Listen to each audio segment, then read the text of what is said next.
So I really want to welcome you to my new channel. This is going to be your home, your place to come for all of the most relaxing, soothing, gentle, soporific things to listen to. I'm going to read you stories, I'm going to take you on walks, we can explore some sounds together. Anything that I think that you might like to help you relax and drift off to sleep. I would really like to ask you before I start though, to just click the like and subscribe buttons and the little bell. It really helps when you're trying to grow a new channel, and I will really appreciate it. So thank you and enjoy the story. This story is called The Velveteen Rabbit, or How Toys Become Real. There once was a velveteen rabbit, and in the beginning he was really splendid. He was fat and bunchy, as a rabbit should be. His coat was spotted brown and white. He had real thread whiskers, and his ears were lined with pink sateen. On Christmas morning, when he sat wedged in the top of the boy's stocking with a sprig of holly between his paws, the effect was charming.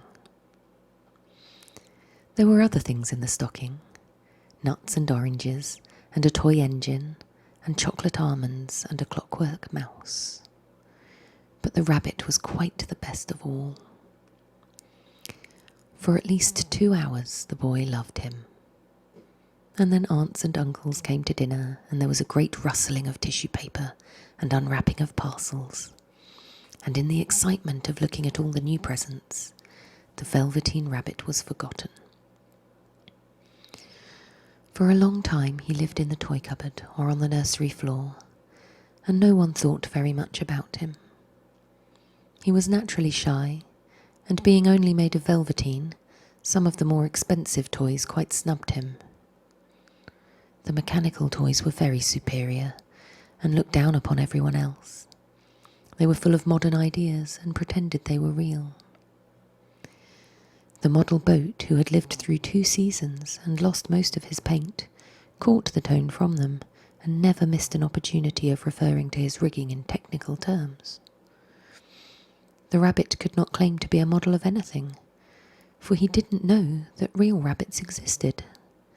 He thought they were all stuffed with sawdust like himself, and he understood that sawdust was quite out of date and should never be mentioned in modern circles. Even Timothy, the jointed wooden lion, who was made by the disabled soldiers and should have had broader views, put on airs and pretended he was connected with government. Between them all, the poor rabbit was made to feel himself very insignificant and commonplace, and the only person who was kind to him at all was the Skin Horse.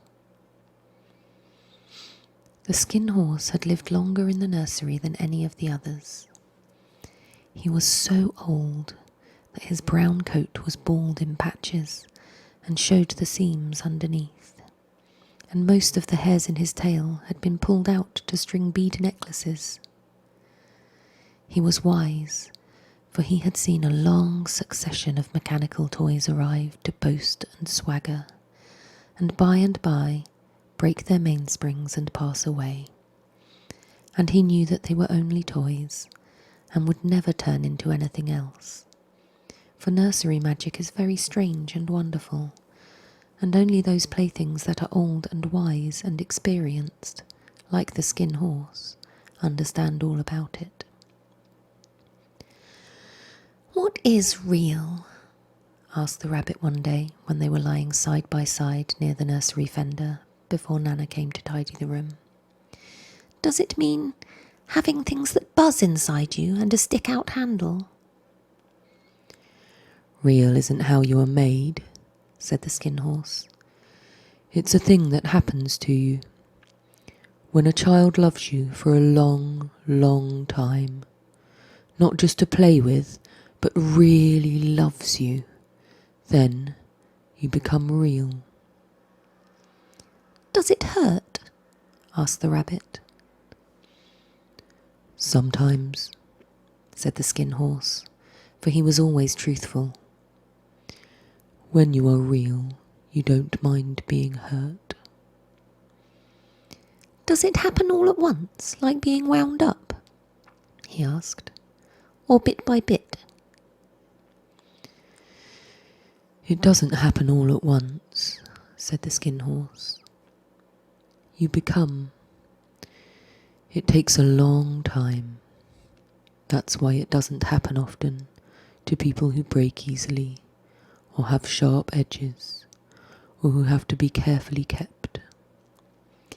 Generally, by the time you are real, most of your hair has been loved off, and your eyes drop out, and you get loose in the joints and very shabby. But these things don't matter at all, because once you are real, you can't be ugly, except to people who don't understand. I suppose you are real, said the Rabbit. And then he wished he had not said it, for he thought the Skin Horse might be sensitive. But the Skin Horse only smiled. The boy's uncle made me real, he said. That was a great many years ago. But once you are real, you can't become unreal again. It lasts for always. The Rabbit sighed. He thought it would be a long time before this magic called real happened to him. He longed to become real, to know what it felt like, and yet the idea of growing shabby and losing his eyes and whiskers was rather sad. He wished that he could become it without those uncomfortable things happening to him. There was a person called Nana who ruled the nursery. Sometimes she took no notice of the playthings lying about, and sometimes, for no reason whatever, she went swooping about like a great wind and hustled them away in cupboards. She called this tidying up, and the playthings all hated it, especially the tin ones. The Rabbit didn't mind it so much, for wherever he was thrown, he came down soft. One evening, when the boy was going to bed, he couldn't find the china dog that always slept with him. Nana was in a hurry, and it was too much trouble to hunt for china dogs at bedtime, so she simply looked about her, and seeing the toy cupboard door stood open, made a swoop. "Here," she said, "take your old bunny. He'll do to sleep with you." And she dragged the Rabbit out by one ear and put him in the boy's arms. That night, and for many nights after, the Velveteen Rabbit slept in the boy's bed. At first he found it rather uncomfortable, for the boy hugged him very tight, and sometimes he rolled over on him, and sometimes he pushed him so far under the pillow that the Rabbit could scarcely breathe.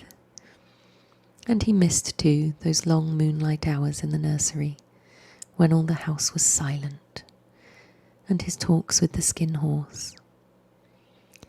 But very soon he grew to like it, for the boy used to talk to him, and made nice tunnels for him under the bedclothes, and said they were like the burrows that real rabbits lived in. And they had splendid games together in whispers. When Nana had gone away to her supper and left the nightlight burning on the mantelpiece.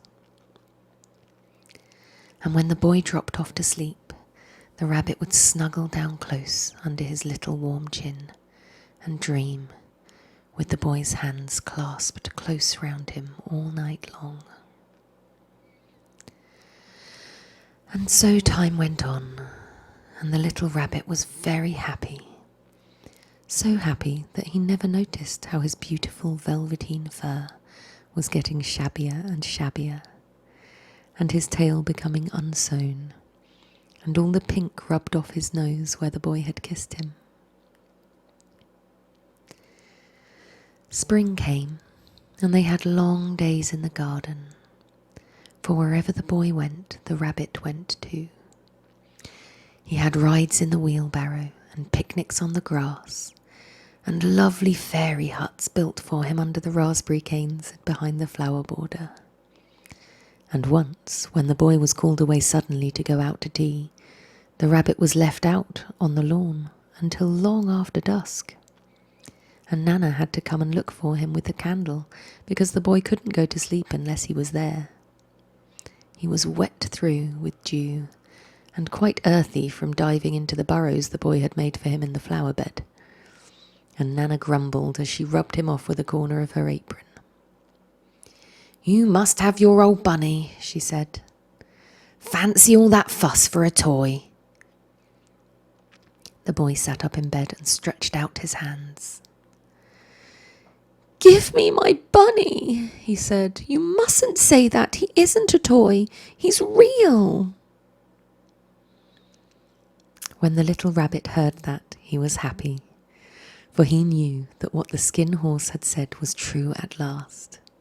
The nursery magic has happened to him, and he was a toy no longer. He was real. The boy himself had said it. That night he was almost too happy to sleep, and so much love stirred in his little sawdust heart that it almost burst, and into his boot-button eyes that had long ago lost their polish, there came a look of wisdom and beauty, so that even Nana noticed it next morning when she picked him up and said, "I declare if that old bunny hasn't got quite a knowing expression." That was a wonderful summer. Near the house where they lived there was a wood, and in the long June evenings the boy liked to go there after tea to play.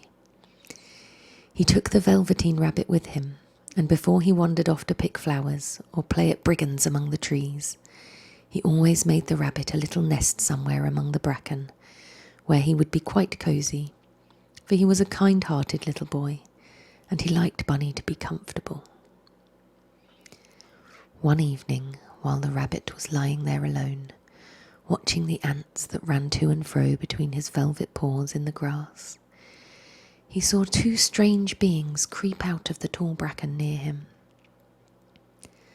They were rabbits like himself, but quite furry and brand new. They must have been very well made, for their seams didn't show at all, and they changed shape in a queer way when they moved. One minute they were long and thin, and the next minute fat and bunchy instead of always staying the same like he did. Their feet padded softly on the ground, and they crept quite close to him, twitching their noses, while the rabbit stared hard to see which side of the clockwork stuck out, for he knew that people who jump generally have something to wind them up. But he couldn't see it. They were evidently a new kind of rabbit altogether. They stared at him, and the little rabbit stared back, and all the time their noses twitched. "Why don't you get up and play with us?" one of them asked. "I don't feel like it," said the rabbit, for he didn't want to explain that he had no clockwork. "Oh," said the furry rabbit, "it's as easy as anything." And he gave a big hop sideways and stood on his hind legs. "I don't believe you can," he said. "I can," said the little rabbit. "I can jump higher than anything." He meant when the boy threw him, but of course he didn't want to say so. "Can you hop on your hind legs?" asked the furry rabbit. That was a dreadful question, for the Velveteen rabbit had no hind legs at all. The back of him was all made in one piece, like a pincushion. He sat still in the bracken and hoped that the other rabbits wouldn't notice. "I don't want to," he said again. But the wild rabbits have very sharp eyes, and this one stretched out his neck and looked. "He hasn't got any hind legs," he called out. "Fancy a rabbit without any hind legs!" And he began to laugh. "I have!" cried the little rabbit. "I have got hind legs. I am sitting on them." "Then stretch them out and show me, like this," said the wild rabbit. and he began to whirl round and dance till the little rabbit got quite dizzy. "I don't like dancing," he said. "I'd rather sit still."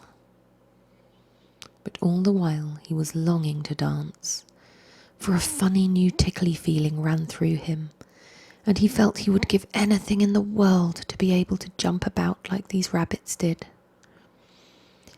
The strange rabbit stopped dancing and came quite close. He came so close this time that his long whiskers brushed the Velveteen rabbit's ear.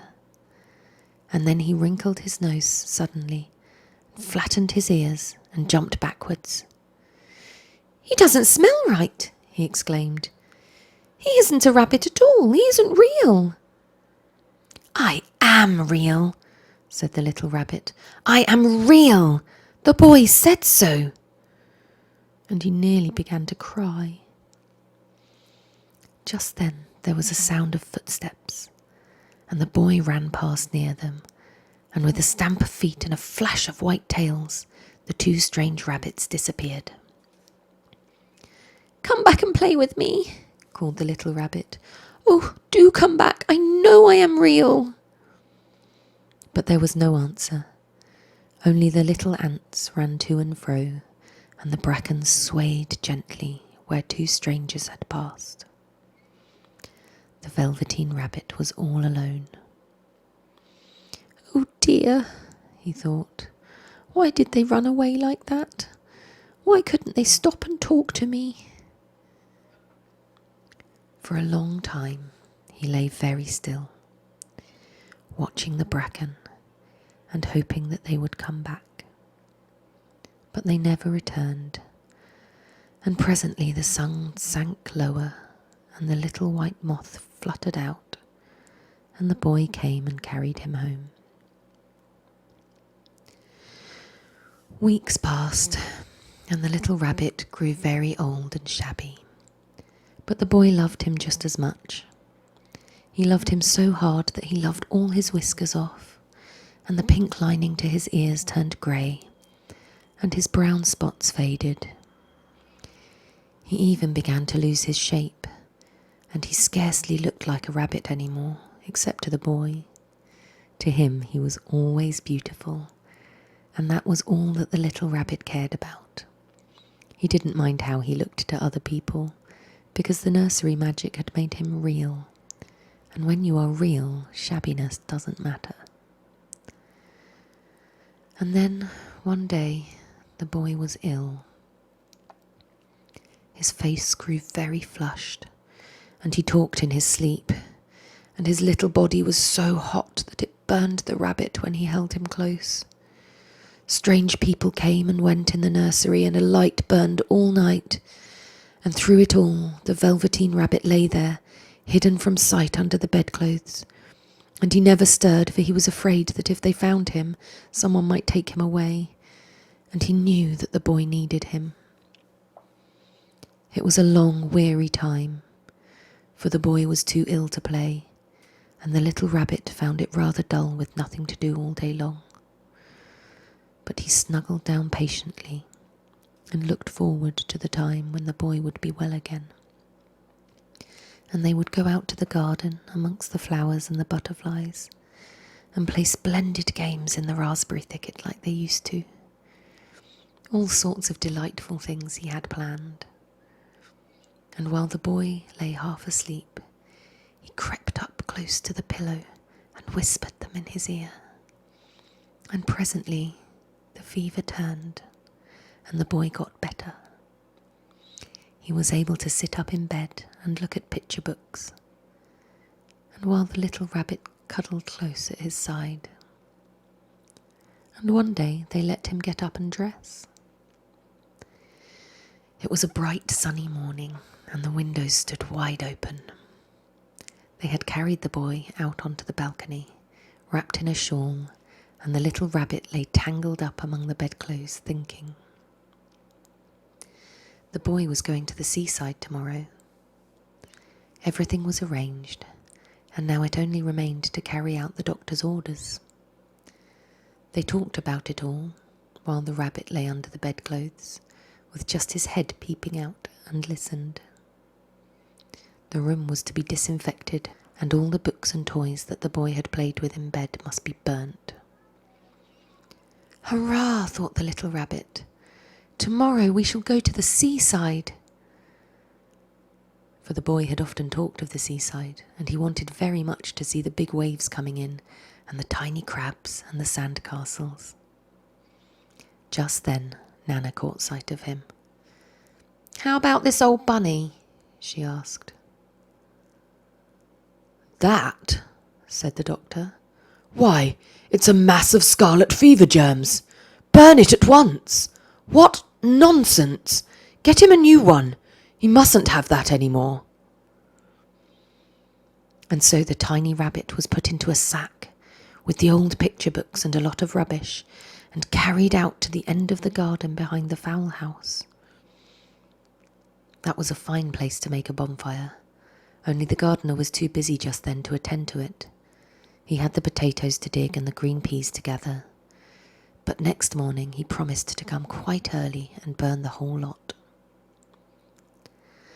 That night the boy slept in a different bedroom, and he had a new bunny to sleep with him.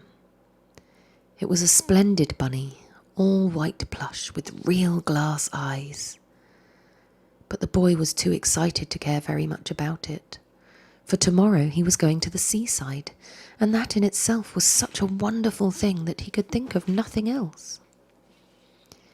And while the boy was asleep, dreaming of the seaside, the little rabbit lay among the old picture books in the corner behind the fowl house, and he felt very lonely. The sack had been left untied, and so by wriggling it a bit, he was able to get his head through the opening and look out.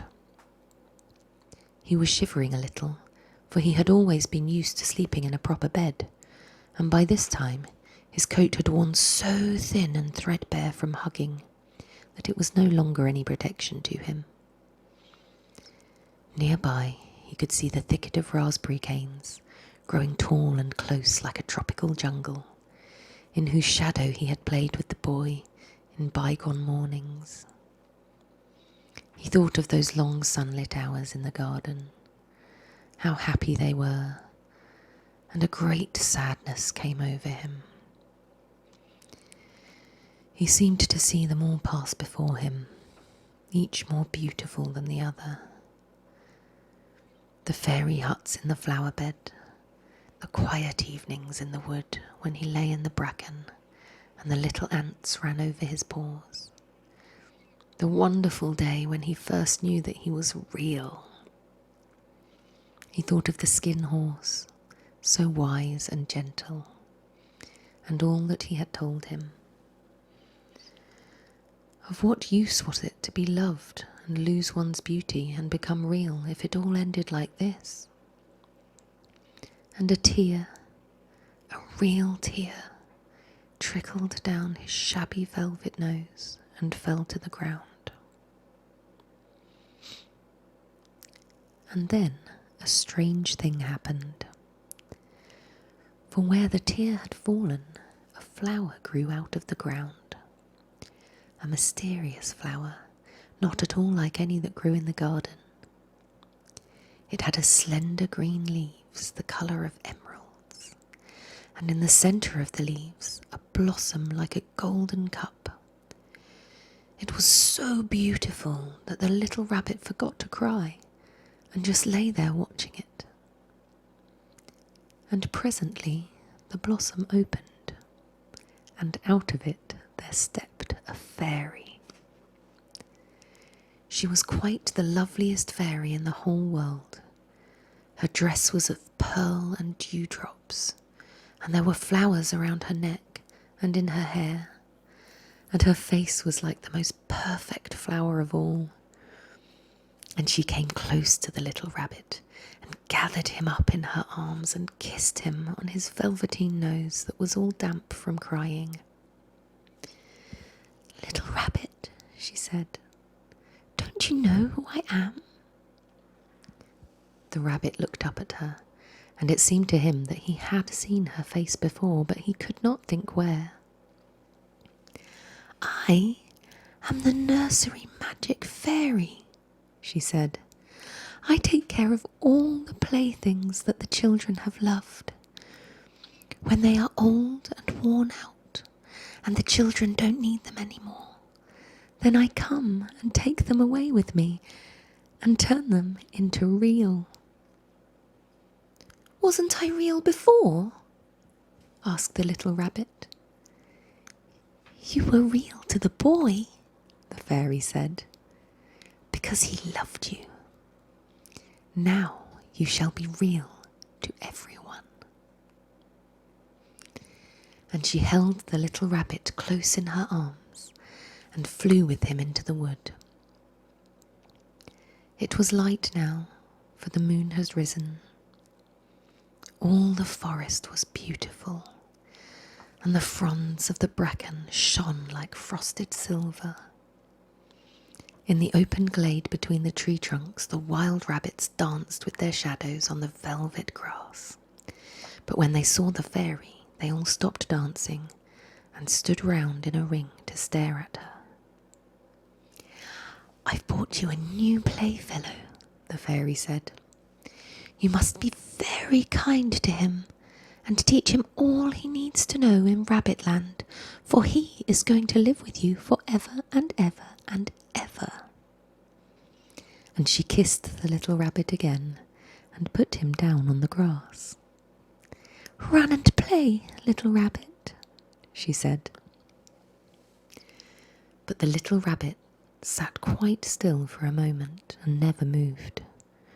For when he saw all the wild rabbits dancing around him, he suddenly remembered about his hind legs, and he didn't want them to see that he was all made in one piece.